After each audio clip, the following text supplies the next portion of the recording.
It's cold. 10 events, 5 tracks, 3 motors. And we are finally done with the 2025 drift season. I think we're gonna start it pretty early in 2026, testing his car, the AE86, that will now have a 5-cylinder engine in it. It is the 3700 coming from a Colorado, and it will have the AR5 behind it. We also just picked up another Colorado because we have a problem. Stop it. Get some help. No, but we picked up that Colorado because I need an AR5 trans, so there's my trans.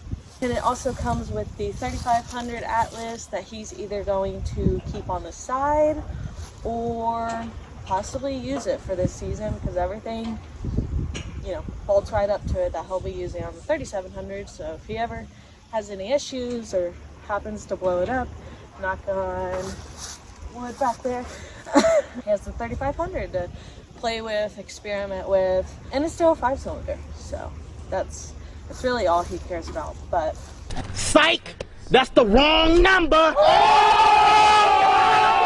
How I mentioned, we thought this was a 5-cylinder. It is not. It is a 4-cylinder, and although it would probably be a little bit more fit for the 8.6, we're not gonna mess with it. So, if you want a 4-cylinder, here's one. If not, it'll be on Marketplace. And we did an oops. But the first RB that we had in this, which was my RB20 Neo,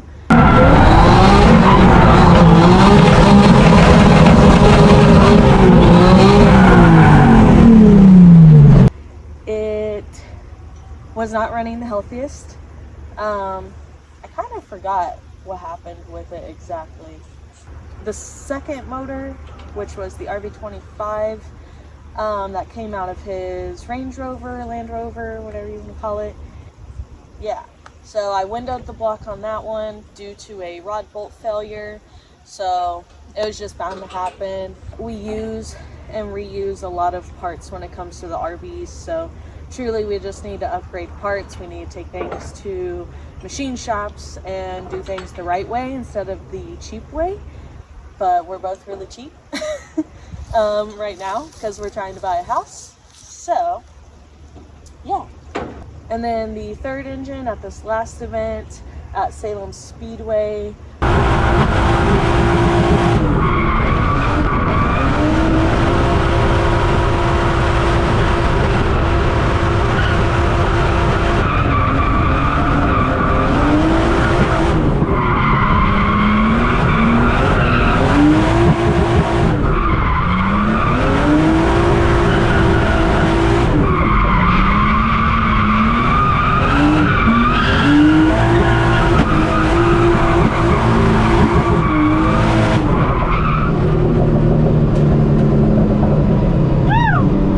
Knocking, and although I probably could just change the bearings, put new bearings in it, and have a great couple more events, I'm kind of just done risking it and whatnot.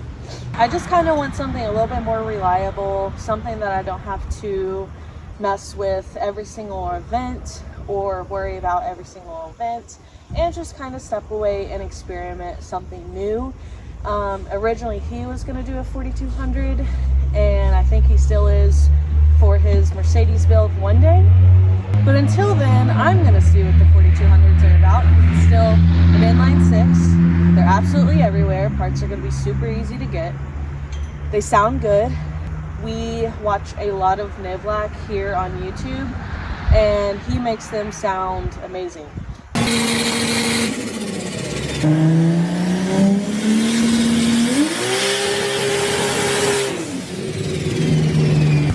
So right after I seen how good they can sound, I was all for it. More torque, more power, more capability of even bigger power. Not sure how much power we're going to try to make with this thing altogether. I think we're going to keep it pretty simple and sweet in the beginning, and then maybe as the next year's season progresses and the 4200 seems continuously healthy, then we'll see if my tuner wants to play with it a little bit and see what numbers we can crank out of it. We're super excited. I know that we're known as like RB lovers, and like this is just treacherous for us, and like although that is a teeny tiny bit of the case to put RBs down for a little bit, I don't think either of us could be more excited to deal with something new, to mess with something new, especially again after watching all the Nivlak videos. And there's other YouTube creators out there as well. Really, after watching his videos, we've just became obsessed with the Atlas platform. And like I said, just very easy to grab parts for, very simple. Will be a little bit similar to the RBs considering it's an inline 6. And his 5-cylinder, it's going to sound good. He's going to try to get it as close to an old rally car as he possibly can. So hopefully he'll revive his YouTube here soon. And even myself, I'm excited for that. Again, a little sad to put RBs away, but this isn't forever. First and foremost, we're worried about grabbing a house. We have a lot of stuff. We have a great friend, Casey, who lets us store a ton of things here here at his house. So we're just trying to get proper things taken care of and then still have a great 2026 season with the both of us driving now. But I think we're going to push this Colorado into the garage, take out the motor and trans, and I think we're going to put it back on the trailer and take it to the scrapyard, because that's what we did with the last Colorado. I'm not too worried about grabbing an engine, a 4200 just yet, considering they're absolutely everywhere. I kind of want to focus on his build and just gather parts for my stuff. And when everything, or at least most things, are here and I feel comfortable enough to start on it, his car is doing great, then we can deal with the Foxbody. But for now, the Foxbody is just gonna rest. It's gonna chill. I'm also gonna get it some cosmetic goodies because this thing is a little ugly looking. But yeah, super excited. I've already made a whole build list with the 4200.